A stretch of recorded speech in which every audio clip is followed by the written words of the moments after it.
अस्सलाम वालेकुम। पाकिस्तान टुनाइट के साथ मैं हूं सैयद समर अब्बास। मुल्क में कोरोना के कंफर्म मरीजों की तादाद 8,418 तक पहुंच चुकी है, जबकि 176 अमवात अब तक हो चुकी हैं। 6,272 इस वक्त एक्टिव केसेस हैं कोरोना के, जबकि 1,970 अफराद रिकवर हो चुके हैं, जो कि खातिरहा तादाद है।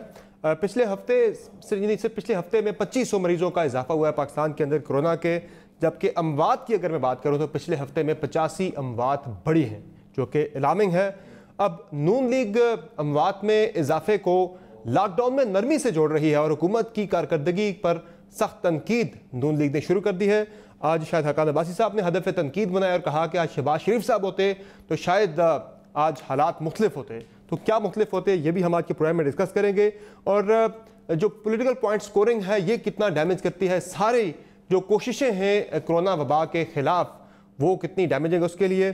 चूँकि पहले सिंध और वफाक के दरमियान हो रही थी, अब नून लीग भी दोबारा से मैदान में आ गई है। और टाइगर फोर्स के मामले पर पहले सिंध ने इनकार किया उनकी खिदमात लेने से, अब नून लीग भी इसे सियासी फोर्स करार दे रही है। शायद हकान अब्बासी साहब ने आज उस पर भी इल्ज़ामात लगाए, जिसका जवाब दिया है वो भी हम आज के प्रोग्राम में डिस्कस करेंगे। और शहबाज शरीफ साहब की नायब में तलबी पे नून लीग काफ़ी सीख पा दिखाई दे रही है। दूसरी मरतबा तलबी हुई है 22 तारीख को आमदन से ज़ायद असासों के केस में, और उनका आर्टिकल जो था, जो उनका इंटरव्यू आर्टिकल की सूरत में छपा है, वो बड़ा डिस्कस हो रहा है, जो उन्होंने सुहेल वड़ाई साहब को दिया था, जिसमें शहबाज शरीफ साहब ने ये कहा कि इलेक्शन से पहले कुछ बासर हलकों के साथ उनकी मुशावरत हो रही थी और काबीना के अरकान के नाम तक फाइनल हो गए थे। तो ये कौन से बासर हलकों से शहबाज शरीफ साहब गारंटीज देते रहे हैं, ये भी आज के प्रोग्राम में हम डिस्कस करेंगे। हमारे साथ प्रोग्राम में शरीक गुफ्तगू हैं जनाब मोहम्मद ज़ुबैर साहब, मुस्लिम लीग नून के रहनुमा हैं, साबिक गवर्नर सिंध। हमारे साथ मौजूद सेनेटर फैसल जावेद साहब, पाकिस्तान तहरीक इंसाफ के रहनुमा हैं। और हमारे साथ मौजूद नाज बलोच साहबा, पाकिस्तान पीपल्स पार्टी की रुकन कौमी असम्बली हैं। बहुत शुक्रिया आप तीनों मेहमानों ने प्रोग्राम में ज्वाइन किया। और एक इंटरेस्टिंग सर्वे भी नाजरीन आगे चल के प्रोग्राम में आपके साथ हम शेयर करेंगे। इप्सॉस का सर्वे आया है, जिसमें डोमेस्टिक वायलेंस के हवाले से, बच्चों पे तशद्दुद के हवाले से, और जो अरकान असम्बली जो इलेक्टेड रिप्रेजेंटेटिव्स उनकी आवाम तक पहुँचने के हवाले से बड़े इंटरेस्टिंग फाइंडिंग सामने आई है। सबसे पहले बात कर लेते हैं जो इस वक्त शायद हकान अब्बासी साहब ने आज जो इल्ज़ामात लगाए हुकूमत पर, उन्होंने आज क्या कहा, ज़रा सुना दें जी। जो लॉकडाउन था तो 4 अमवात योमिया हो रही थी, आज 25 अमवात हैं, यानी इन्फेक्शन का रेट फैल रहा है। और हुकूमत ने ये फैसला किया है कि हम लॉकडाउन में नरमी करेंगे। ये फैसले कैसे हो रहे हैं, क्यों हो रहे हैं, ये हमारी समझ और मंतक से बाहर है। हुकूमत की जो नाकामियां हैं वो अब सामने आनी शुरू हो गई है। शहबाज शरीफ साहब पंजाब के वज़ीर आला होते तो आप पंजाब के अंदर जिस तरह कोरोना वायरस का मुकाबला किया जा रहा है उसके अंदर एक आपको वाज़ेह फर्क नजर आता। सेनेटर फैसल जावेद साहब, नून लीग कहती है कि इस वक्त सारा जो हदफ है हुकूमत का वो कोरोना के अलावा नून लीग बनी हुई है, शहबाज शरीफ साहब बने हुए हैं। आप इस वक्त ये पॉलिटिकल विक्टिमाइजेशन कर रहे हैं। वाकई में आपकी तवज्जो गवर्नेंस पे और कोरोना वबा के खिलाफ लड़ने पे कम और अपोजिशन की तरफ ज्यादा है? जी अस्सलाम वालेकुम। सबसे पहले तो अल्लाह ताला सबको अपने हिफ्ज़ अमान में रखे। और मुश्किल टाइम है, पूरी दुनिया में मुश्किल टाइम है और पाकिस्तान में भी एक मुश्किल टाइम है, और इसलिए सब के लिए दुआ गो हैं। हमारे जितने भी इस प्रोग्राम के जितने भी नाज़रीन हैं जिन तक हमारी आवाज़ पहुंच रही है, और जितने भी पार्टिसिपेंट्स भी जो हैं, ज़ुबैर साहब हैं, नाज बलोच साहिबा हैं, सैयद समर अब्बास साहब हैं, आप सब के लिए नेक तमन्नाएं और दुआएं। अल्लाह सबको अपने हिफ्ज़ो अमान में रखे। देखिए, ये बड़े अफसोस का मकाम है कि हम लोग ट्विटर पर, टेलीविज़न के ऊपर स्टेटमेंट्स दे रहे हैं। इस वक्त फोकस जो होना चाहिए वो ग्राउंड पर होना चाहिए। जिस तरह प्राइम मिनिस्टर इमरान खान की पूरी तवज्जो जो है वो आम आदमी पे है। वो लोग जो कि गुर्बत का शिकार हैं, वो मज़दूर तबका, वो दिहाड़ीदार, वो मेहनत कश तबका, वो छाबड़ी वाला, वो रेड़ी वाला, वो छोटा दुकानदार, क्योंकि हम जैसे जो डेवलपिंग कंट्रीज़ हैं इनके लिए ये बड़ा चैलेंज दोनों एतबार से है। एक तो हमने कोरोना की जो फैलाव है उसको रोकना है, और साथ में ही हमने जो भूख का फैलाव है या जो लोगों के पास बिल्कुल जो हालात हैं पाकिस्तान में, तो उनका ख्याल रखना भी है। तो इन दोनों सूरतों में अगर बीच में तीसरी चीज़ पॉलिटिक्स आ जाएगी तो फिर महाज जो है बहुत बढ़ जाते हैं। तो इसीलिए प्राइम मिनिस्टर का तो पूरा फोकस जो है वो काम की तरफ है। लेकिन आपके कई वज़रा का नहीं है सर, जिन पे आप अफसोस का इजहार कर रहे हैं कि वो सियासत कर रहे हैं, ट्विटर पे बयानबाजी कर रहे हैं, उन पे आप अपने हुकूमत के वज़रा को भी शामिल कर रहे हैं ना? देखिए, जहाँ तक हमारे वज़रा की बात है तो वो ग्राउंड पर मुकम्मल तौर पे काम कर रहे हैं। जिस तरह से हमने जो रिलीफ पैकेज, पाकिस्तान की तारीख का सबसे बड़ा रिलीफ पैकेज इंतहाई मुस्तहकीन के लिए जो अनाउंस किया है, 1 करोड़ 20 लाख ख़ानदानों के लिए तकरीबन 150 अरब रुपया, और उस पे पूरे का पूरा फोकस है। उस निज़ाम को शफाफ बनाया गया, ट्रांसपेरेंट बनाया गया, और अब अल्हम्दुलिल्लाह अब वो लोगों को कैश जो है वो मिलना शुरू हो गया है। और इसके अलावा बहुत से मेजर्स लिए गए। तो कहने का मकसद ये है कि तमाम तर तवज्जो, इस तरह फिर जो हमारी हेल्थ मिनिस्ट्री है वो अपना काम कर रहे हैं, और आपको नजर आता है दिन भर हमारी इस पे आके बताते हैं कि आज के दिन क्या काम हुआ, क्या पोजीशन है, आगे क्या होना है। तो ये तमाम चीजें, लेकिन साथ में एक बराबर एक पॉलिटिकल, साथ में एक बराबर पॉलिटिकल चल रहा है। तो मैं जुबैर साहब का नहीं कह रहा, जुबैर साहब जो है, मोहम्मद जुबैर साहब बहुत ही टेक्निकल ग्राउंड पे रहते हैं, मोहतात रहते हैं, लेकिन 12 कुछ ऐसे अनासर जरूर हैं, ऐसे लोग जरूर हैं पीपल्स पार्टी में और PMLN में जो बिला वजह की ना पॉलिटिकल स्टेटमेंट्स देते हैं। में नहीं है क्या? तो ये हम करेंगे। तहरीक इंसाफ की गवर्नमेंट में नहीं है क्या? आपकी गवर्नमेंट में नहीं है, सिर्फ पीपल्स पार्टी और नून लीग में। मैं ये कह रहा हूँ खुले दिल से माने, आपकी तरफ से भी हो रही है, उधर से भी हो रही है। हमारी अगर पार्टी में कोई कर रहा है तो एक साथ में ग्राउंड पर काम भी हो रहा है, सिर्फ बातें नहीं हो रही हैं। चले, मैं इस तरफ आऊंगा, बातें हो रही है ना, मैं इस तरफ आऊंगा। मोहम्मद जुबैर साहब, ये पॉइंट स्कोरिंग जो है नहीं होनी चाहिए, अफसोसनाक है, लेकिन ये हो रही है। आज जो शायद हकान अब्बासी साहब ने कहा कि एक हफ्ते में लॉकडाउन नरम हुआ तो बहुत ज़्यादा हालात बुरे हो गए, मात में इजाफा हो गया। वाकई में आप समझते हैं कि लॉकडाउन में नरमी की वजह से हालात खराब हो रहे हैं? और लॉकडाउन में नरमी का जो फैसला था उसमें नून लीग की इनपुट ली गई है वज़ीर-ए-आज़म आज़ाद कश्मीर की सूरत में और CM GB की सूरत में, जो कि दोनों नून लीग से हैं, और नून लीग के दोनों ये जो रहनुमा हैं ये तवातर से शहबाज शरीफ साहब के साथ राब्ते में हैं। देखें, एक तो बड़ा एक आपको पता है कि ये जो वबा है, ये इसका इतना दुनिया को एक्सपीरियंस तो है नहीं। तो हम बात कर रहे हैं पिछले 1 डेढ़ 2 महीने की, ये इसको कंटेन करने के लिए क्या क्या तरीक़ेकार है, और दुनिया में एक ही तरीक़ेकार है कि इसको रोकने के लिए लॉकडाउन, या आप कहें कि घर में आप बैठें। और नरमी की जाती है दुनिया भर में, जहाँ भी नरमी की गई है वहाँ जब फ्लैटनिंग ऑफ कर्व होता है, जब वो जो सिचुएशन आप पॉजिटिवली इंप्रूव होनी शुरू होती है, तो फिर जाके नरमी की लॉजिक बनती है। This is the world standard. आप इटली में देख लें, स्पेन में देख लें, यूनाइटेड स्टेट्स में देख लें, UK में देख लें, सब जगह आप आज रात CNN BBC वगैरह कोई भी लगा के देख लें, this is the standard world wide. हमारे यहाँ उल्टा है, हमारे यहाँ कर्व ऊपर जा रहा है और आपने नरमी शुरू कर दी। और इनफैक्ट कर्व जब जाना नहीं भी शुरू किया था, तो एक तो बिल्कुल क्लियर है कि दुनिया स्ट्रगल कर रही है कि इकोनॉमिक इम्प्लिकेशन ज़्यादा इंपॉर्टेंट है या हेल्थ इम्प्लिकेशन ज़्यादा इंपॉर्टेंट है। और हमारे जो वज़ीर आज़म थे, उनके नज़दीक इकोनॉमिक इम्प्लिकेशंस की जो भी रीजंस थे वो ज़्यादा उनके नज़दीक इम्पॉर्टेंट थे। तो उन्होंने आज तक हमें शुरू पहले दिन भी जब तकरीर की, तो उन्होंने ये नहीं बताया कि वो वायरस को रोकने के लिए क्या कर रहे हैं। वो हमें ये ज़रूर बताते रहे कि इससे कितने खतरात होंगे इकोनॉमिकली, कि पाकिस्तान गरीब मुल्क है और पाकिस्तान में क्या खतरात होंगे। इसी तरह से मैं आपको एक एग्जांपल देता हूँ कि जिस तरह से जो मसाजिद में तरावी वगैरह या जुमे की नमाज के हवाले से, अब अगर आप सिंध हुकूमत का फैसला देखें और आप वफाकी हुकूमत का फैसला देखें, बिल्कुल डिफरेंट है। अभी जो ये फ्राइडे भी गुजरा है, इसमें भी वो उभर के सामने आए। ट्यूसडे की शाम को उलमा कराम ने ऐलान किया है कि हम जुम्मा, लेकिन वफाकी हुकूमत कहती है कि सिंध में फिर भी जो सिंध के अंदर आदाद शुमार है कोरोना बाद वाले से, वो कहते हैं पंजाब से फिर भी काफी ज्यादा लामेंगे। इस सारे कुछ के बावजूद वो कह रहे हैं। मुझे क्लियर कट बताने दे, मैं सिर्फ ये बता रहा था। तो सिंध ने रियलाइज किया कि ये बहुत अर्जेंट मैटर है, तो बुध के दिन मौलाना मुनीबुर रहमान के साथ मुलाकात भी कर ली चीफ मिनिस्टर। उनसे ये भी एग्री करवा लिया कि जी जुमे को लॉकडाउन होगा 3 साढ़े 3 घंटे के लिए, और उन्होंने एग्री भी किया, साथ बैठ के प्रेस कॉन्फ्रेंस। वफाकी हुकूमत का देखें कि हफ्ते को मुलाकात करेंगे। भाई जुमा आ रहा है, या तो अगर आपका बिलीफ है ही नहीं कि स्प्रेड होता है एक शख्स से दूसरे शख्स में ट्रांसमिट होने का, क्योंकि lockdown is virtually not there in Pakistan. आप किसी भी शहर में चले जाएं तो मसला ये है कि अगर तो ये बिलीफ है कि ये ट्रांसमिट नहीं होगा, व्हाटएवर दोस रीजंस आर, 500 जमा हो एक साथ या 5000 हो, अगर ट्रांसमिट होना होगा तो तबाही होगी। तो अभी तो वफाकी हुकूमत की जो लॉजिक है उससे तो ये लगता है कि ये इनका बिलीफ ये है, और हो सकता है इनके पास कुछ शवाहिद हों कि ये ट्रांसमिट नहीं होगा, लेकिन पाकिस्तान का कर्व ऊपर जा रहा है और तेजी से ऊपर जा रहा है। ठीक, और वज़ीर-ए-आज़म इमरान खान साहब ने इस पे एक कहा था, जो पॉलिटिकल पॉइंट स्कोरिंग हो रही है, उन्होंने भी इस पे बड़ी खुल के बात की थी कि नहीं होनी चाहिए। खान साहब ने क्या कहा था, जरा सुनाएं जी। देख रहा हूं कि एक ऐसा तबका ऐसे लगता है कि जैसे वो चाहते हैं कि यहाँ ज्यादा इफेक्ट कोरोना का, और उनको मायूस हैं कि ज्यादा इस वक्त अभी कोरोना से लोग नहीं मरे, ताकि वो अपनी सियासत चमकाएं, गवर्नमेंट को कुछ कहें। जबरदस्ती एक सियासी रंग दिया जा रहा है। ये क्राइसिस है, इसमें पॉलिटिक्स ना खेलें। इसके ऊपर सियासत जब जो 2-3 हफ्ते से हो रही है, इसको बंद करें। नाज बलोच साहब, वज़ीर-ए-आज़म साहब के जो वो बात कर रहे हैं सियासत नहीं होनी चाहिए, आप एग्री करती हैं मुकम्मल तौर पर उनकी बात से? और वो जो उन्होंने दूसरी बात की कि एक तबका है जो चाहता है मवाद ज़्यादा हो ताकि हम सियासत कर सकें, वो ज़ाहिर इशारा तो अपोजिशन की तरफ कर रहे हैं वो।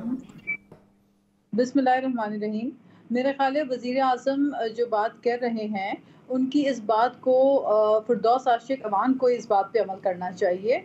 बिल्कुल वो सियासत कर रही होती हैं। जैसे ही चीफ मिनिस्टर सिंध आके डेली बेसिस की अपडेट बताते हैं, यहाँ पे स्टैटिस्टिक्स बताते हैं कि किस तेज़ी से हम टेस्ट की कैपेसिटी बढ़ा रहे हैं, किस तरह से हम क्वारंटीन फैसिलिटी को इम्प्रूव कर रहे हैं, किस तरह हम स्क्रीनिंग के अंदर जो है अपनी कैपेसिटी को इम्प्रूव कर रहे हैं, और क्या क्या इकदाम हम ले रहे हैं इसको कंटेन करने के लिए, इस वायरस को जो कि एक पेंडेमिक है।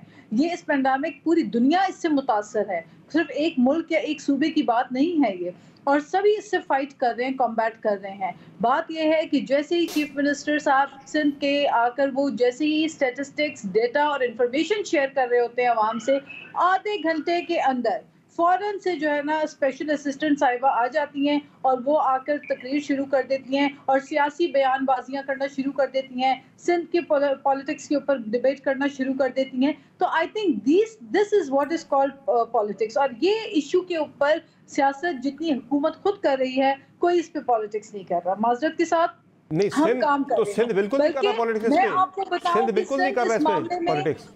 सिंध इस मामले में ट्रेंड सेटर है। हमने इनिशिएट किया, लॉकडाउन सबसे पहले हमने शुरू किया। पहला केस जब आया सिंध के अंदर, हमने फर्स्ट डे हमने स्कूल सारे बंद करवा दिए। वो ठीक है नाज बलोच साहब, आपने जो बात की वो एकदम ठीक है, लेकिन जो कौमी कोऑर्डिनेशन कमेटी है, वहां पे सीएम साहब की मुकम्मल इनपुट ली जाती है, और नेशनल कोऑर्डिनेशन कमेटी के इजलास में बैठने से बिल्कुल पहले जब सीएम साहब आके प्रेस कॉन्फ्रेंस करके सारी बातें बाहर कर देंगे जो कमेटी के अंदर जाके करनी है, तो फिर जाहिर है वफाकी हुकूमत एतराज करेगी कि ये बातें आपको कमेटी में करनी चाहिए थी पहले, अगर आपने आके प्रेस कॉन्फ्रेंस कर दी। नहीं, देखिए मैं आपको बताऊं, कमेटी के अंदर जो बातें होती हैं उसमें सबसे ज्यादा वैलिड और वेल इन्फॉर्म्ड और अपडेटेड इनपुट जो है वो सिंध की तरफ से होता है। 90% हमारे दिए हुए तमाम एसओपीज के ऊपर कमिटीज के अंदर अग्रीमेंट हुई कि हमारी बातें दुरुस्त थी। जो होमवर्क सिंध हुकूमत करके जाती है कमेटी में ना, वहाँ पे अनफॉर्चुनेट बात है कि दूसरे सूबों के रिप्रेजेंटेटिव्स उस तरह होमवर्क करके नहीं आते,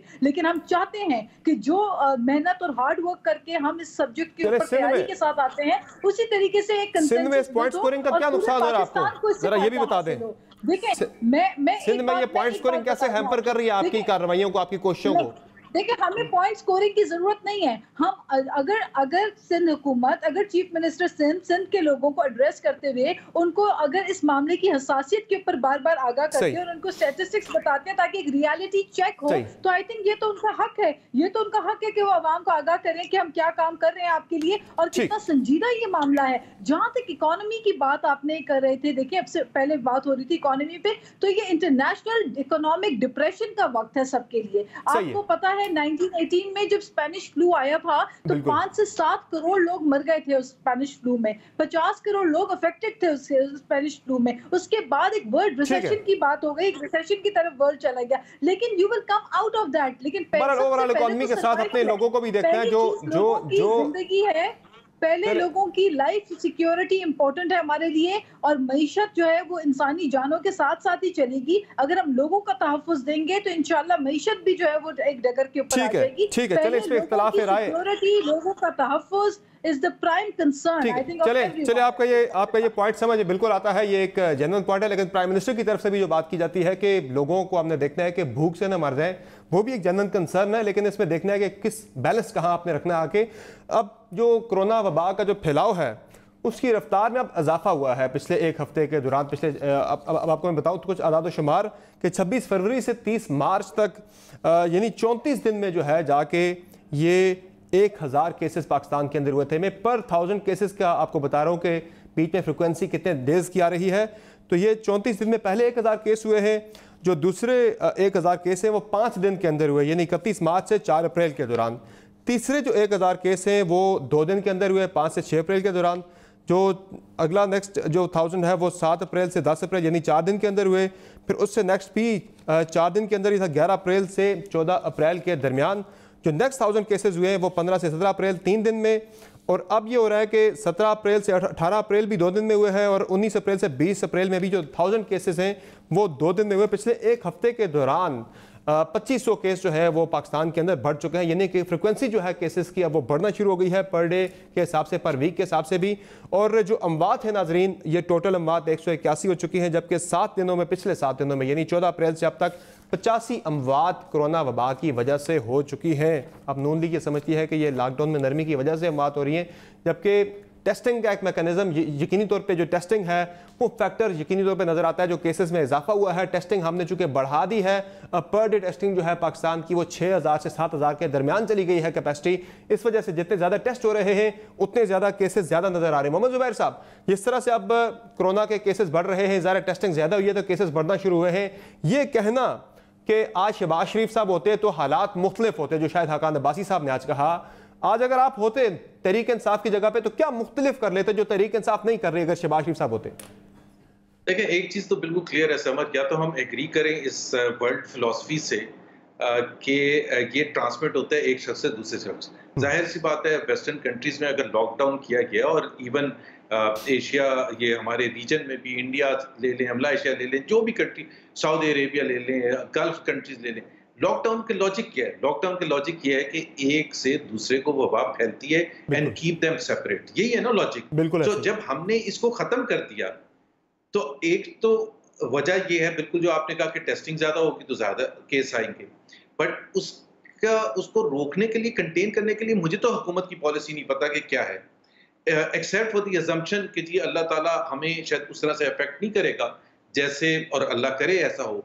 बट आप ये नहीं कह सकते कि जी अगर आपने खुली छूट दे दी कि बम्पर टू बम्पर चलती हैं कारें हर शहर में, तो आप ये एक्सपेक्ट कर रहे हैं कि ये यूनाइटेड स्टेट्स में तो होगा ट्रांसमिट, और यूके में भी होगा, यूरोप में भी होगा, लेकिन पाकिस्तान में नहीं होगा। So this is the assumption. So I am at a loss to understand what is the government's narrative on this, कि ये बाहर निकलने से लोगों के हजाम तक को अलाउ करने, हजाम को जब आप अलाउ करते हैं तो वो तो 6 फुट क्या, 3 फुट क्या, 1 फुट का भी गैप नहीं रहता। सो अगर आपने सेक्टर बाय सेक्टर एनालिसिस की होगी हुकूमत ने, आई एम श्योर, जब ये कि जी सीमेंट सेक्टर को खोलें या फलाने को खोलें या फलाने को खोलें, तो उसमें आपने ये एस्पेक्ट को देखना था ना कि जी इससे क्या लोगों का मिलना ज्यादा से ज्यादा होगा या नहीं होगा। सो हजाम तक को अगर आप अलाउ कर रहे हैं, साथ एसओपी जारी किए हैं कि यू हैव एसओपी जारी किए, साथ एसओपी जारी किए गवर्नमेंट ने। सिंध के अंदर आपने देखा ना कि सिंध के अंदर जो मुख्तलिफ फैक्ट्रीज खुली, एसओपी से अमल दरामद नहीं हुआ तो सिंध ने बंद कर दी बहुत सारी सनतें। सुन लें समझ, मतलब हजाम को खोलने की क्या एसओपी होगी? सोशल डिस्टेंसिंग की। खान साहब ने सूबाई हुकूमतों को क्या दिया, सूबाई हुकूमतें फैसला करें। नहीं, मतलब नहीं खोला, पंजाब ने नहीं खोला, ऐसा नहीं तो सिंध ने नहीं खोला ना, सिंध ने नहीं खोला। दूसरी बात आप कह रहे थे कि हम क्या करते, देखिए बड़ा क्लियर है, नाज ने जो बात की थी, clearly from the first day Sindh has led the way. मिसाल के तौर पर जिस तरह इन्होंने स्कूल्स की बात की, they were the first within first week of March, पहले बंद किए, फिर फर्स्ट वीक ऑफ मार्च में अनाउंस कर दिया कि मई 31 तक खुलेंगे। फेडरल हुकूमत ने कब अनाउंस किया? 24 मार्च को। इसी तरह से मसाजिद के हवाले से एक क्लियर कट पॉलिसी के तौर पर। अब यहाँ प्रेसिडेंट अलवी साहब ने फरमाया कि रीजनेबल लोग हैं। What is reasonableness? मुझे क्या पता कि मुझे जाना जरूरी है और मेरे नेबर शायद नहीं आएगा इसलिए मैं चला जाऊं तो रीजनेबल हो जाएगा। और फिर लाखों मसाजिद हैं, आप कैसे एनफोर्स करेंगे ये यानी नून लीग होती तो नून लीग की हुकूमत आज होती तो आप अलाउ ना करते जुम्मे के इज्तिमात, तरावी के लिए इज्तिमात, किसी किस्म के आप अलाउ ना करते? नहीं, देखें बिल्कुल एक तो दुनिया में 56 मुस्लिम कंट्रीज हैं, इस्लाम तो सब जगह है ना, मतलब सिर्फ पाकिस्तान। मक्का खाना काबा बंद है, मस्जिद नबी बंद है, और तमाम मसाजिद सऊदी अरेबिया में बंद हैं, टर्की में, मलेशिया में, यूएई में, हर जगह। सो ये तो नहीं है कि हमें ही सिर्फ इस्लाम का सबसे ज्यादा ख्याल है। अल अज़हर यूनिवर्सिटी से प्रेसिडेंट अल्वी ने अगर वो लिया था तो that was a good beginning. और दूसरी बात ये है कि जब आप ये कहते हैं कि हम इंश्योर करेंगे, उस तरह से फिर हर इंडस्ट्री आगे बढ़ के कहेगी हम इंश्योर करेंगे। क्या इंश्योर कर सकते हैं? नहीं कर सकते। अगर इंश्योर कर सकते हैं, हमारे सब मुल्क थर्ड वर्ल्ड कंट्री ये जिम्मेदारी ले रहा है हर सेक्टर की, हम इंश्योर करेंगे। यूनाइटेड स्टेट्स जैसे यही नुकता में यूके जैसी एडवांस कंट्री नहीं इंश्योर कर रही कि जी किसी को हम अलाउ करेंगे कि वो अपनी मर्जी से जो मर्जी करे। सर आज कई यूरोपियन कंट्रीज के अंदर में खबरें देख रहा था कि वहां मुजाहरे भी फूट पड़े लॉकडाउन के खिलाफ, लोग जी वो तो नेचुरल सी बात है। I mean it's a difficult call. सही है फैसल जावेद साहब, डिफिकल्ट कॉल, आई एग्री। लेकिन हमारी जैसे थर्ड वर्ल्ड कंट्री में जरा ज्यादा मुश्किल होता है एनफोर्स करना चीजों को कि जब आप खुराक नहीं पहुंचा सकते, गुर्बत ज्यादा। यहाँ पे फैसल जावेद साहब जो बात करें मोहम्मद जुबैर साहब के, बहुत सारी चीजों को नजरअंदाज कर दिया गया है, क्लियर प्लानिंग, हिकमत अमली नजर नहीं आ रही, कंफ्यूज पॉलिसी है वफाक की। इस पे जरा तबसरा कीजिएगा कि क्यों कंफ्यूज पॉलिसी है? जो बात हो रही है कि आपने दीगर चीजों को एनफोर्स करके बंद कर दी, लेकिन उलमा की जब बारी आई तो पूरी दुनिया में नहीं हो रहे जुम्मे के इज्तिमात, नमाजों के नहीं हो रहे, तो पाकिस्तान के अंदर आपने आके उलमा ने जो बात की आपने उसी को फॉलो करना पड़ा, जबकि पहले खुद आपने फतवा भी मंगवा लिया था जामिअतुल अज़हर से, पीछे हटना पड़ा आपको। जी समर साहब, पहले तो वो अंग्रेजी की एक सेइंग है कि if you don't know where you going any road takes you there. Zubair साहब की डिस्कशन को मैं समझने की कोशिश कर रहा था कि शायद कोई डायरेक्शन मिल जाए कि ये कहना क्या चाह रहे हैं। जब ये कंक्लूड करते हैं डिस्कशन को तो back to the square one हो जाते हैं, और अपोजिशन में हो तो इन्हें समझ ही नहीं आ रही कि करना, इन्हें हुकूमत में नहीं समझ आई तो अपोजिशन में तो बिल्कुल भी इन्हें नहीं पता चल रहा।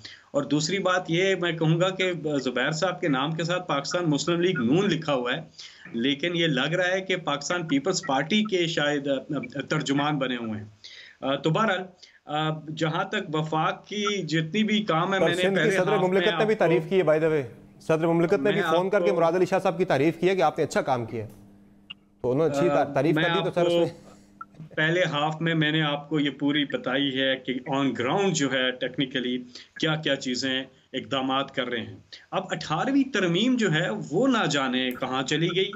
18वीं तरमीम का बड़ा जिक्र होता था, बड़ा डंडोरा पीटा जाता था, 18वीं तरमीम जिंदाबाद, तरमीम हो गई, सूबे खुद मुख्तार हो गए। वबाएं और कुदरती आफात तो वफाक का सब्जेक्ट नहीं है सर आइन के अंदर। अच्छी बात है कि 18वीं तरमीम से सूबे खुद मुख्तार हो गए हैं, तो अब दिखाएं काम। सेहत जो बुनियादी जो सेहत का मसला है, सेहत का मुझे आप वजीर सेहत खैबर पख्तूनख्वा तो नज़र आ रहे हैं हर जगह, वज़ीर सेहत पंजाब भी हर जगह नज़र आ रही हैं, वफाकी वज़ीर सेहत जो हैं वो भी आपको हर जगह नज़र आ रहे हैं ग्राउंड पर काम करते हुए। लेकिन ज़रा बताएं ये वज़ीर सेहत सिंध जो हैं वो कहाँ हैं? और जितनी भी अब तक तकरीबन 1 महीने में 9 मीटिंग्स कर चुके हैं प्राइम मिनिस्टर एनसीसी की, जिसमें तमाम जो वुज़रा हैं उनकी शमूलियत होती है और अच्छी बात है, उनकी राय भी आती है, अच्छी बात है। लेकिन जैसे ही मीटिंग से निकलते हैं तो वज़ीर आला सिंध जो हैं जिन चीज़ों पे एग्री किया होता है या जिन चीज़ों को उनके आइडियाज़ को लेके आया होते हैं, उसके बाद वो उनसे बाहर निकल के प्रेस कॉन्फ्रेंस में हट के बात करते हैं। तो बाबा हाथ जोड़ के हम भी कहते हैं कि खुदा के लिए सियासत ना करें। देखिए मैं अपनी पूरी डिस्कशन में कोई पॉलिटिकल बात नहीं करूंगा, मैं टेक्निकल ग्राउंड पे काम की बात करूंगा। अब आ जाए उलमा इकराम के ऊपर। देखिए रियासत की ये जिम्मेदारी है, जब भी आप कोई काम करते हैं तमाम स्टेक होल्डर्स को बीच में शामिल करके मुशावरत के साथ बाइमी फैसले के साथ करते हैं। हम सबको अपने मुल्क का पता है कि हमारे मुल्क में बहुत सी जगहों पे लोगों को बहुत सी चीजों का इल्म नहीं होता, और उलमाए इकराम जिस अंदाज में बात कर सकते हैं दूसरे नहीं कर सकते। उलमाए इकराम कौम को बड़ी अच्छे तरीके से गाइड कर सकते हैं बहुत सी चीजों के ऊपर। सर गाइड करने के लिए इकट्ठा होना जरूरी है क्या? जी हाँ, और गाइड करने के लिए रियासत के साथ मिल के एक कुछ जो 20 निकाती जो पॉइंट्स हैं वो बना लिए ताकि इन पे अमल दरामद किया जाए, इनको आगे इनकी आगाही दी जा सके। यही तरीका है और कोई तरीका नहीं है भाई। हम सब जानते हैं, दिल में जुबैर साहब भी जानते हैं, नाज बलोच साहिबा भी जानते हैं, और ये हम भी जानते हैं, समर आप भी जानते हैं। तो इसलिए हमें हुकूमत का इस वक्त तमाम सियासी इख्तलाफात को साइड पे करके टेक्निकल चीज़ों में हमें साथ देना चाहिए। उलमाए कराम जहां अपना किरदार अदा करेंगे, जहां वो एम्बेसडर बनेंगे, इस पूरी आपकी एफर्ट्स हैम्पर हो रही है कौमी लेवल पे। फैसल जावेद साहब, जो एफर्ट्स हैं कोरोना वबा के खिलाफ, वो कितना हैम्पर हो रही हैं ये पॉलिटिकल पॉइंट स्कोरिंग की वजह से, जो कंफ्यूजन पैदा होती है इससे कितना असर पड़ रहा है? देखिए, नहीं टॉक शोज में आके ये बात करते हैं या कोई ट्वीट कर देता है पॉलिटिकल, उससे कोई फर्क नहीं पड़ता, लेकिन ये इनके लिए, इनको ये चीज बैकफायर कर रही है। आप यकीन कीजिए, अगर मैं अभी अपने मखसूस अंदाज में नून लीग को, पीपल्स पार्टी को बुरा भला कहना शुरू कर दूं, लोगों को ये अच्छा नहीं लगेगा। लोग इस वक्त कह रहे हैं कि भाई आपकी सियासत, आपकी जो सियासत है वो जाए, मतलब वो नहीं चाहिए भाई इस वक्त। इस वक्त जो चीज चाहिए वो चाहिए टेक्निकल काम ग्राउंड के ऊपर। आप बताएं कि क्या क्या मैयर्स लिए हैं, क्या क्या चीजें की हैं। ये प्रेस कॉन्फ्रेंस से, ट्वीट से, टॉक शोज के अंदर आके बातें करना जरूरी नहीं है। नाज बलोच साहब, आप वो करें, आप इजलास के अंदर आके बात और करते हैं, बाहर आके प्रेस कॉन्फ्रेंसेस कर देते हैं, यही तो पॉइंट स्कोरिंग हुई ना फिर। समर, देखिए बात यह है कि बहुत ही मासूमियत से फैसल ने कहा कि मैं सियासत करना नहीं चाहता, और साथ ही सियासी जो है वो तड़का भी डाल दिया अपनी बात में, ये कह के कि जी सिंध की हेल्थ मिनिस्टर जो है वो इनको नज़र नहीं आ रही है। मेरे भाई, सिंध की health minister is very much on ground. तमाम तर जो हेल्थ में एफर्ट्स किए जा रहे हैं, वो तमाम initiative, she is taking each and every initiative by herself, और ग्राउंड में मौजूद है, हर मीटिंग में मौजूद होती हैं। मेरे भाई, ये केपी के नहीं है जो अमेरिका से हेल्थ मिनिस्टर बरकी साहब जो है पूरे हॉस्पिटल्स को स्काइप के ऊपर चलाते हैं। ये this is not KP. Punjab में इस वक्त सूरत हाल आप देख लें, मैं नहीं ये बात करना चाहती थी, आप मजबूर कर रहे हैं ऐसी बातें करने पर। पंजाब में आप बात करा रहे, बोजदार साहब 2 मिनट से ज्यादा अगर एक अल्फाज कोरोना पे बोल दें तो फिर मैं कहती हूँ कि बंदा सियासत ही छोड़ दे, उनसे तो 2 जुमले नहीं बोले जा सकते कोरोना के ऊपर। ये तो इनकी हालत है, ये तो इनकी कैपेबिलिटी और कॉम्पिटेंस है पंजाब के अंदर। बाकी आप अगर बात करते हैं दूसरे सूबों की कंपैरिजन अगर आप करते हैं, तो सबसे ज्यादा इस वक्त मुझे कहने की जरूरत नहीं है। और अगर मोहम्मद जुबैर साहब बात कर रहे हैं, सिंध की हुकूमत की तारीफें कर रहे हैं, तो because he is a Karachiite और वो गवर्नर सिंध रह चुके हैं, उनको पता है कि यहाँ पे कितने काम किए जा रहे हैं। ये तो पंजाब से आवाजें आ रही हैं, हमें पंजाब से फोन कर करके लोग कह रहे हैं कि खुदारा पंजाब हुकूमत को भी थोड़ा जगा दें, सिंध हुकूमत काम करती दिखाई दे रही है और पंजाब हुकूमत तो नजर नहीं आ रही है, लोग कह रहे हैं। अच्छा, दूसरी बात ये कि मैं ये बातें नहीं करना चाहती थी, लेकिन देखिए ना, फोटो शूट नहीं करती डॉक्टर अजरा पिचो जो है, वो फोटो शूट नहीं करती, वो तस्वीरें नहीं निकाल के ट्वीट कर रही होती। ये बात है कि वो अपनी पब्लिसिटी स्टंट्स नहीं कर रही होती, लेकिन ग्राउंड में सिंध की आवाम को वो नजर आ रही है और उनका काम भी दिखाई दे रहा है। बात यह है कि I think let's not indulge into this debate, लेकिन मैं आपको ये गुजारिश करती चलूं कि जब मुश्किल वक्त आते हैं तो मुश्किल फैसले किए जाते हैं, लेकिन लोगों को कंफ्यूज नहीं करना चाहिए। अगर वफाकी हुकूमत कहती है कि हम बार्बर की शॉप खोल देंगे, हम हजाम खोल देंगे दुकानें, तो फिर एक सूबों के अंदर अगर ये इस फैसले पे रुकावट अगर डाली जाए तो कंफ्यूजन अलबत्ता होती है। और जो कारोबारी तबका है उसके अंदर ये एक ताजर भी कह रहे हैं कि हमें भी अब कारोबार करने का मौका दिया जाए, वो भी अब ज़ाहिर आधे जब आपने खोल दिए शोबे, आधे नहीं खोले, तो फिर मामले की संगीनी यही है। मैं आपको एक और बात बताती चलूं समझ, 2010 में जो सुपर फ्लड आया था, 2010 में जब सुपर फ्लड आया था, तो उस वक्त मुश्किल हालात थे, हमारे फाइनेंशियल हालात अच्छे नहीं थे, लेकिन तब भी 20-20 हजार रुपए पर फैमिली को दिए गए। 16 लाख लोग जो है वो बेघर हो गए थे, लोगों को नए घर रिहाब करके दिए। तो हुकूमतें काम करती हैं, और वो काम पीपल्स पार्टी ने किया था जो आज तक लोग कराते हैं। आज मुश्किल वक्त है, आज आप खुश नसीब हैं कि दूसरे सूबे सब आपका साथ देने को तैयार हैं कि आए मिलके हम इसको कॉम्बैट करें इस वायरस को। और सिंध के अंदर आप भी जब आप वज़ीर आज़म से एक्सपेक्ट करते हैं कि वो आप सबको साथ लेके चले, तो आपसे भी यही जो सिंध की जो लोकल गवर्नमेंट्स हैं, दीगर पॉलिटिकल पार्टी, वो भी एक्सपेक्ट करती है कि आप भी हमें साथ लेकर चलें। क्योंकि वहां से भी इस तरह की हम चीजें तो आ रही हैं। सबको साथ लेके चल रहे हैं, हमसे सिंध में किसी को शिकायत लोकल नहीं है। हम लोकल तो गवर्नमेंट की सबको तरफ से साथ आ रही है लेके चल शिकायत रहे कि हमें सिंध गवर्नमेंट ऑन बोर्ड नहीं ले रही मामलात के अंदर। बहरहाल मुझे ब्रेक लेनी, छोटी सी ब्रेक लेते हैं, ब्रेक से वापस आएंगे तो कुछ सियासी डिस्कशन भी होगी शहबाज शरीफ साहब के हवाले से, जो उनका आर्टिकल, जो उनका इंटरव्यू छपा है आर्टिकल की सूरत में जंग में, सुहेल वड़ाइच साहब ने जो आर्टिकल लिखा है, बड़ी उन्होंने चश्म कुशा इंकशाफात किए हैं कि इलेक्शन से पहले शहबाज शरीफ साहब ये कहते हैं कि उन्हें 62 हल्कों ने यकीन दहानियाँ करवाई थी और एक कैबिनेट के नामों तक के नाम तक डिस्कस हो गए थे। ये किससे डिस्कस कर रहे थे और ये क्या मामला था? बातों की छोटे से ब्रेक के बाद हमारे साथ रहेंगे।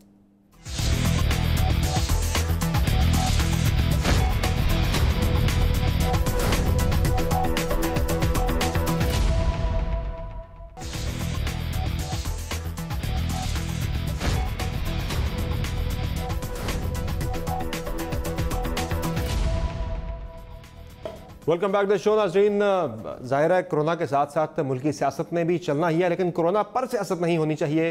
शहबाज शरीफ साहब को आमदन से ज़ायद असासाजात के केस में नैब ने 22 तारीख को फिर बुला लिया है और मनी लॉन्ड्रिंग का भी ये मामला है, आमदन से ज़ायद असासों का मामला है। और इस पे पिछली जो पेशी थी नैब में, उस पर तो शहबाज शरीफ साहब पेश नहीं हुए थे। अब वाली जो पेशी है 22 तारीख को, क्या उसमें पेश होंगे या नहीं होंगे, ये भी हम ज़ुबैर साहब से जानेंगे। और जो आर्टिकल आया है जंग में सुहेल वड़ाइच साहब का, उस पर भी उनसे बात होगी। ज़ुबैर साहब, ये जो 22 तारीख की समात है नैब में, शहबाज शरीफ साहब को बुलाया गया है। पिछली पेशी पे तो वो नहीं गए थे कि मैं नहीं जा सकता, मेरी एज ज़्यादा है, कैंसर का पेशेंट हूँ, मुझे डॉक्टर ने कहा कुव्वत मुदाफ़त कम है, ना जाएँ आप। नैब कह रहे हैं सोशल डिस्टेंसिंग का हम ख्याल रखेंगे। जाएंगे सर शहबाज शरीफ साहब फिर 22 तारीख वाली पेशी पे जा रहे हैं? अच्छा समर, मैं एक क्लैरिफाई कर दूं। फैसल जावेद ने कहा सियासत, देखिए पॉइंट्स जिस तरह मैंने रेज किए थे तो I would have expected Faisal to respond to that. Pakistani अवाम देख रहे हैं कि मेरी नज़र में हजाम अलाउ करना एक सही नहीं है।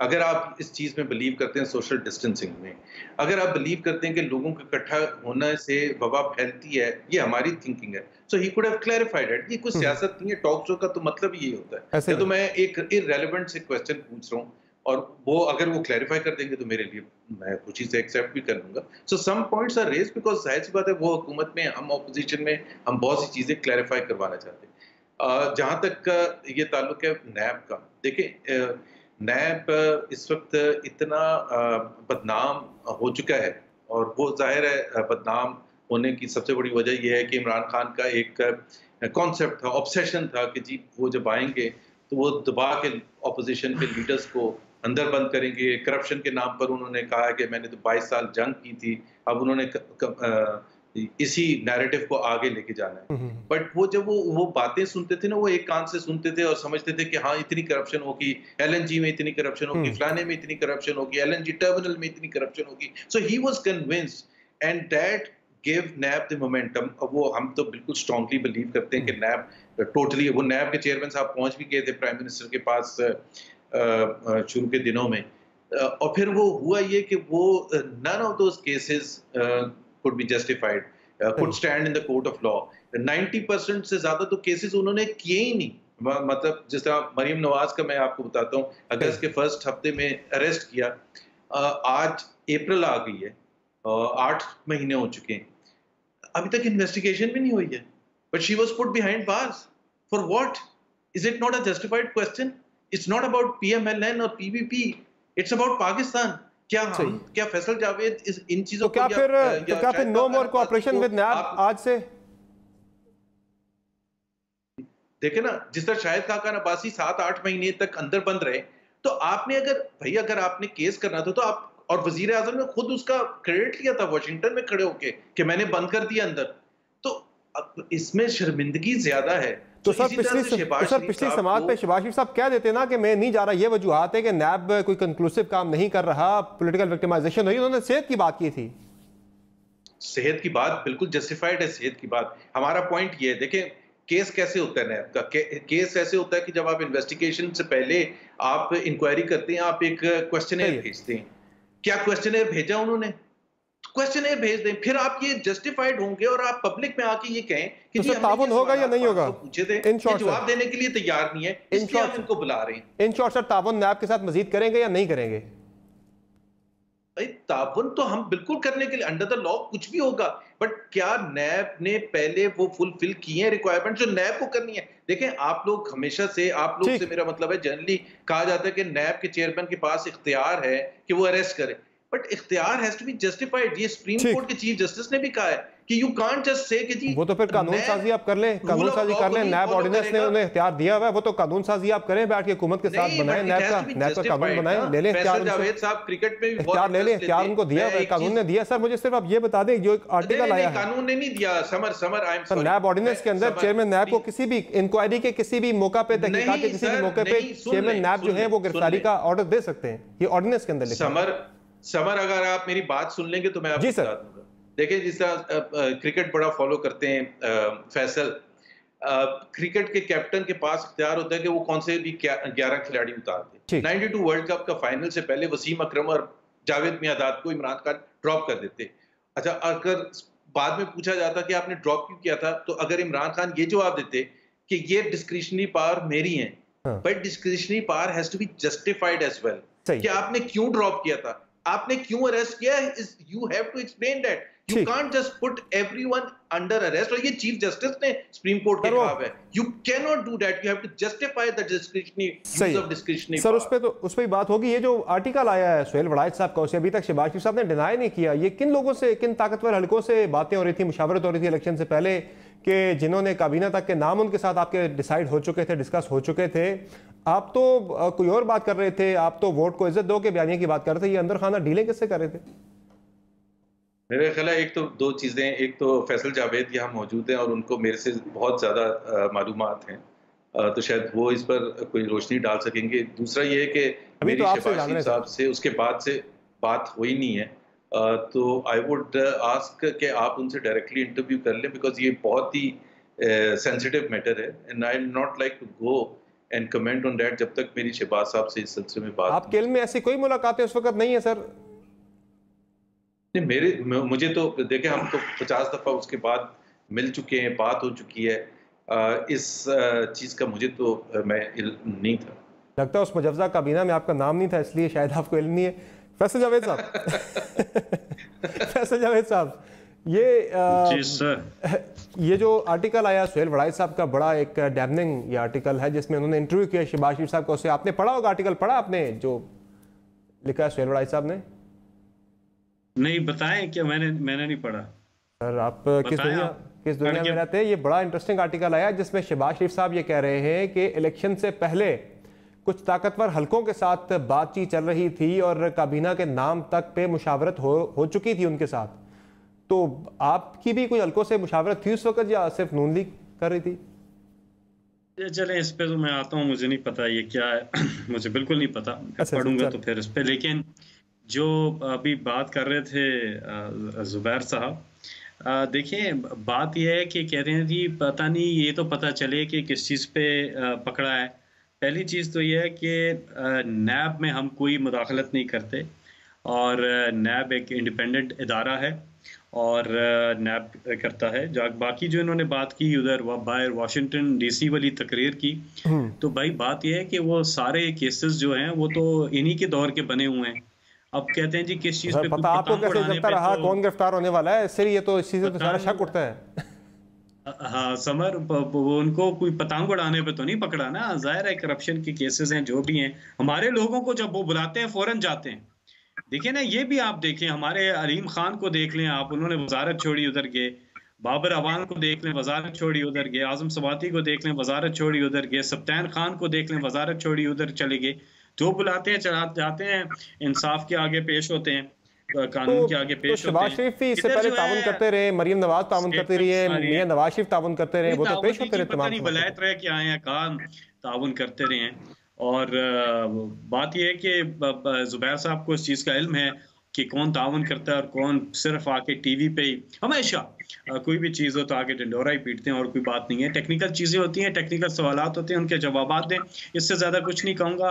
नैब के अपने मामलात हैं और इंडिपेंडेंट अदारा है, इसलिए मैं ना नैब का स्पोक्स पर्सन हूँ, ना नैब के बिहाफ पे कुछ कहूँगा। दूसरी बात जो उन्होंने की उस पर मैं ज़रूर कहूँगा कि देखें, आप बात कर रहे थे कि टेक्निकल चीज़ें, आपने शायद पहला हाफ शायद स्काइप पे आपको आवाज़ नहीं जा रही थी ज़ुबैर भाई, कि हम यही बात कर रहे थे कि टेक्निकल हवालों से जो भी आपके सवालात हैं इन पे हमने बात कर ली हुई थी। दूसरा, क्योंकि आप इस प्रोग्राम के एंकर पर्सन नहीं है आप, तो सवाल सवाल आपसे पूछ सकते हैं, जवाब दे रहे हैं। नहीं वो सवाल एक आपसे पूछ सकते हैं, सवाल तो पूछ सकते हैं आपसे कि हजाम की दुकान खोल दी तो सोशल डिस्टेंसिंग कैसे होगी, ये सवाल तो पूछ सकते हैं। देखिए, मैं समर जी मैं आपसे ये कह रहा हूँ कि थोड़ी देर के लिए वो मुस्लिम लीग नून के भी नुमाइंदे बन जाएं, क्योंकि आज तो उनकी डिस्कशन जो पूरी सुनी हमने वो पाकिस्तान पीपल्स पार्टी के नुमाइंदगी कर रहे हैं पूरी तरह से। और जहां हम ये बात करते हैं वहां जब प्रैक्टिकल कामों की हम पूरी लिस्ट एक जब ले आते हैं चीज़ों की, चाहे वो पंजाब हो, चाहे वो खैबर पख्तूनख्वा हो, या चाहे वो वफाक हो, तो उसके ऊपर फिर गुफ्तगू तो होनी चाहिए और ज़रूर होनी चाहिए। ठीक है नाज बलोच साहब, आप ये जो नैब का मामला है, अब ज़ाहिर है ऑर्डिनेंस आना है पार्लियामेंट के अंदर, ये कहा जा रहा था वज़ीर कानून ने कहा कि हम उसे दोबारा से कानूनी शक्ल देने के लिए पार्लियामेंट का इजलास बुलाने की बात कर रहे हैं। आज भी उस पर इजलास हुआ था, मुशावरत हुई थी, कल इस पर एक हतमी फैसला कोई होना है आगे जाके कि पार्लियामेंट का इजलास होना चाहिए नहीं होना चाहिए, जहाँ पर नैब समेत दीगर जो ऑर्डिनेंस है उनको कानूनी शक्ल दी जाए। तो पीपल्स पार्टी मुखालफत कर रही है इसकी कि पहले खुद कहा कि वर्चुअल पार्लियामेंट होनी चाहिए, आप रज़ा रब्बानी साहब कह रहे हैं नहीं होनी चाहिए। कन्फ्यूज तो आप ही काफ़ी मामला। देखिए, बात यह है कि दो मुख्तलिफ सवाल आप पूछ रहे हैं। एक तो नैब की जहाँ तक बात हो रही है, तो नैब की जो विच हंटिंग है ये तो सबके सामने है, और इसकी पॉलिटिकल विक्टिमाइजेशन जितना नैब के थ्रू होता रहा है, थ्रू आउट हमने देखा कि 2 सालों में सिर्फ यही होता रहा कि जो पार्लियामेंट में पहले की 2 बेंचों में बैठे हुए लोग हैं उनको किस तरह से जेलों में डालना है ताकि उनका मुंह बंद कर दिया जाए, जबानबंदी हो जाए और वो किसी इशू के ऊपर पॉलिटिक्स ना करें, उनको इतना उलझा दिया जाए ताकि हुकूमत की जो गलत फैसले हैं और जो गैर अवामी फैसले हैं और जो मैशत का बुरा हाल इन्होंने कर दिया, जो इन्होंने पोर्टफोलियो इन्वेस्टमेंट में, जो इन्होंने हॉट मनी के चक्कर में, जो इन्होंने डॉलर की करेंसी, पाकिस्तानी करेंसी डिवैल्यूएशन की, इस मद में जितना इन्होंने नुकसान इतने कम अरसे में पहुंचाया, और जो IMF की डील से उसके नतीजे में जितनी महंगाई हुई, जो दुनिया भर में तेल की कीमतें कम और यहाँ उरूज पे थी, ये सारी चीजों के ऊपर कोई बात कर ना सके, इसलिए तमाम लोगों को नैब के जरिए इनको अंदर करवाने की जो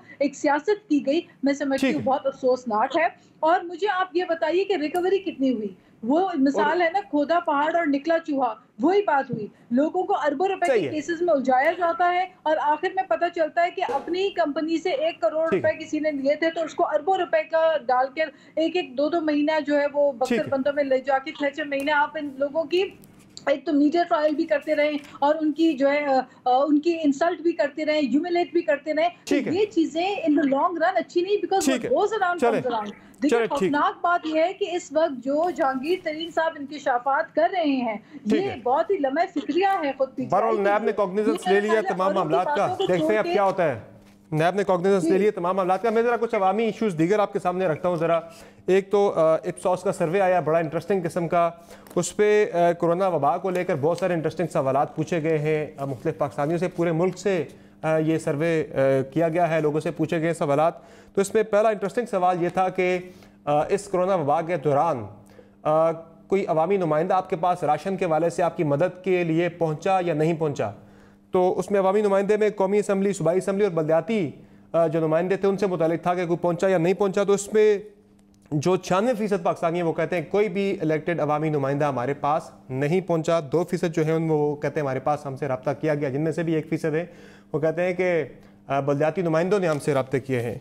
और ये बड़ी एक इंटरेस्टिंग ये है कि अवामी नुमाइंदों को पहुँचना चाहिए, जब वोट की पर्ची पहुँच जाती है तो फिर राशन देना चाहिए। दूसरा इंटरेस्टिंग है कि इसमें कितने लोग हैं जिनको आप लगता है कि राशन की कमी है। तो उसमें हर 4 में से 3 पाकिस्तानियों ने कहा कि हम ऐसे लोगों को जानते हैं कि जिन्हें राशन की बहुत ज़्यादा कमी। अपने अड़ोस पड़ोस में सबसे ज़्यादा स्किल्ड वर्कर, अनस्किल्ड वर्कर यानी मजदूर मुतासर हुए हैं 82%, और पैटी ट्रेडर्स जो है 86% मुतासर हुए हैं। और इसके अलावा जो इंटरेस्टिंग चीज़ है वो है घर के अंदर फैमिलीज़ के अंदर जो लड़ाई झगड़े हैं मियाँ बीवी के दरमियान, उनमें काफ़ी ज़्यादा इजाफा हुआ है। 46% तक उनमें इजाफा हुआ है कि घर के अंदर, बिलखसूस इसमें जो आ रहा है जो इलिटरेट लोग हैं उनमें सबसे ज़्यादा ये लड़ाई झगड़े रिपोर्ट हुए हैं, और जहाँ जॉइंट फैमिली सिस्टम है वहाँ ये लड़ाई झगड़े ज़्यादा हुए हैं और इनमें इजाफा हुआ है। और एक और इंटरेस्टिंग चीज़, बच्चों पे घर के अंदर तशद्दुद बहुत ज़्यादा बढ़ चुका है, वालिदैन की तरफ से, घर वालों की तरफ से 52% इसमें इजाफा हुआ है। लोगों ने कहा है कि बिल्कुल बच्चों की मारपीट में इजाफा हुआ है, जो नहीं होना चाहिए। ज़ाहिर है लोग फ्रस्ट्रेटेड हैं, वो बच्चों पे सारा अपना गुस्सा निकाल रहे, नहीं होना चाहिए ऐसा। ये सर्वे आया। हमारे साथ इप्सॉस के हमारे साथ मौजूद हैं नुमाइंदे अब्दुल सत्तार बाबर साहब। अब्दुल सत्तार बाबर साहब, ये कैसे आपने सैंपल इकट्ठे किए और ये जो बड़ी इंटरेस्टिंग आपने लिए हैं, ये सर्वे में जो पॉइंट सामने आए हैं, क्या आपकी सजेशन है इस पर? जी, लोगों से हमने पूछा कि कोरोना वायरस के फैलाव के दौरान उनके अपने इलाके के मुंतखब शुदा कौमी, सूबाई या बल्दियाती इदारों के नुमाइंदों ने राशन की तकसीम के लिए या किसी और तरह की इमदाद के लिए कोई रब्ता किया, तो बदकिस्मती से पाकिस्तानियों की गालिब अक्सरियत 96%, 96% लोगों ने ये बताया कि उनसे किसी ने कोई रब्ता नहीं किया। सिर्फ 4% जिनसे रब्ता किया गया, उन्होंने बताया उनमें से 1% का ताल्लुक कौमी या सूबाई असम्बली के मेंबरान से था, जबकि 2% वो लोकल बल्दियाती इदारों के नुमाइंदे थे। तो ये बात तो वाज़ेह हुई कि बल्दियाती इदारों के नुमाइंदों का ताल्लुक अवाम के साथ वो कई गुना ज्यादा है। ये हमारा सवाल ये था कि क्या आप ज़ाती तौर पर किसी ऐसे फर्द या घराने को जानते हैं जिन्हें लॉकडाउन के दौरान खुराक की कमी का सामना करना पड़ा हो? तो बदकिस्मती से हर 4 में से 3 पाकिस्तानी किसी न किसी ऐसे फर्द या घराने को जानते हैं जिन्हें इस दौरान खुराक की कमी का सामना करना पड़ा है। यहाँ बताता चलूँ कि हमारा तजिया ये बताता है कि इसके अंदर जो छोटे और दरमियाने जो ताजर हैं वो सबसे ज्यादा मुतासर हुए हैं, और दूसरे नंबर पर जो बहुत मुतासर हुए हैं वो गैर हुनरमंद अफराद हैं।